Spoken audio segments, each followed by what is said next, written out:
There's something about paludariums that have always intrigued me. It's because you can create an entirely new dimension and lock it away behind glass. Today I'm creating a gigantic cascading waterfall, and I'm going to show you exactly how I did it. For this build, I've chosen to use a cookie jar. It has a large opening at the top, so fitting in all the pieces shouldn't be an issue. To create the hardscape, I'll be using expanding foam, so I need to use cling film to line the edge of the jar so that it won't ruin the glass. I started adding in expanding foam to the back wall, trying to outline the general shape I had in my head for the waterfall. The issue was, the foam started sagging and eventually caused a mess on the front of the jar, meaning I had to start over again. This time, I laid the jar down flat so as the foam expanded, it wouldn't fall forward. As you can see, once it's dry, it sticks to the back and I can now remove it from the jar. The foam is currently quite flat, so I'm going to add some more so a section sticks out at the front to divide up the waterfall. After the foam expanded, I then used a Stanley knife to carve out the mini pool that I wanted halfway up the falls. I'll also shape the foam by tearing off chunks with my fingers. I then checked if the foam still fit into the jar and then marked out where I wanted the water to flow by pressing into the foam with my thumb. I'll also create a space on the back for the water tube to fit into so that it will be hidden. You know when a waterfall hits a rock and the water cascades outwards, breaking up the different drops as it falls down? This is the effect I want to create in my waterfall, and to do this I'll be using pieces of slate. I'm using the pointy corner to slot the slate straight into the foam. Hopefully as the water falls down it will bounce off these different pieces of slate, causing the cascading effect I'm looking for.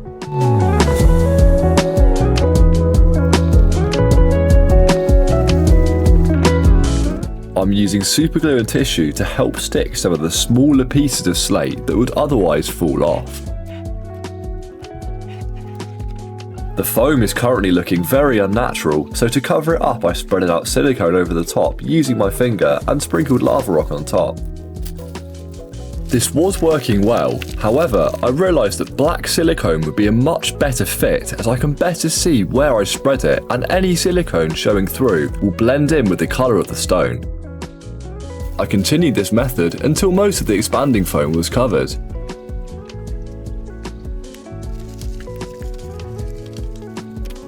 I also applied silicone to the back of the foam as I didn't want any white reflecting on the glass. This is now starting to look like what I had in mind, but there's still a few things that need doing to touch it up, like scraping the excess silicone off of the slate. To add some more detail, I also went around and attached some more mini lava rock pieces. I'll now add in the water tube, which I'll cut down to size and thread through a hole I made earlier at the top of the falls. A lava rock chunk glued at the top will also hide the tube from the front. I can now place in the pump along with the waterfall itself so that we can give it a test run. I can already see the cascading effect working as I fill the jar up. As expected, the flow of water was currently a little too much out of the top, so to fix this I wedged a little stone in place to better disperse the water. It was now flowing exactly as intended, and the little pool is filled all the way up. I'm now going to remove the waterfall from the jar so that I can wedge some moss in different places to start to bring it to life. It can now go into the jar for the final time. To hide the pump I'll wedge in some lava rock and filter foam, and this will also stop the pump from clogging up.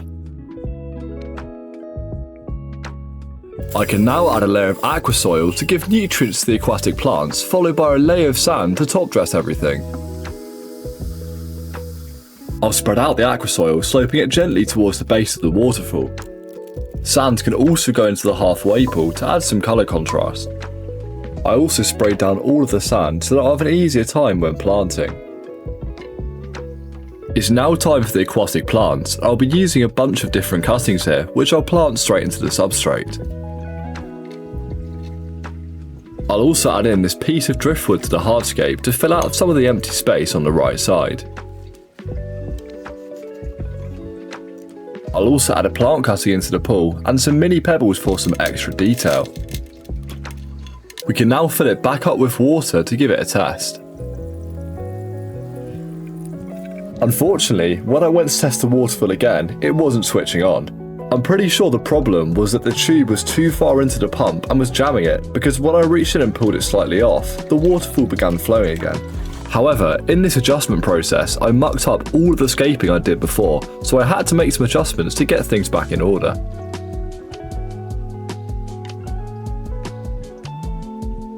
We currently have quite a large empty space at the back, which I'll fill in with a bunch of red lava rock and some aqua soil on top. Now we can plant in this lobelia straight into the aqua soil and this anubias on the other side. Now all the aquatic plants are done, I can start adding in some terrestrial ones, like this Pilea Moon Valley cutting, which I'm wedging into the driftwood with its stem just touching the water. I'll also add in some cuttings of oak leaf creeping fig and peacock moss, which will climb and grow over the lava rock over time. This is my giant paludarium, and I'm going to take some floating plants from the water section and add it into our new paludarium build. These are Springtails, and are a vital addition to paludariums like these, where we've used driftwood as they will keep the mould outbreaks on the wood under control, and also break down any other decaying plants.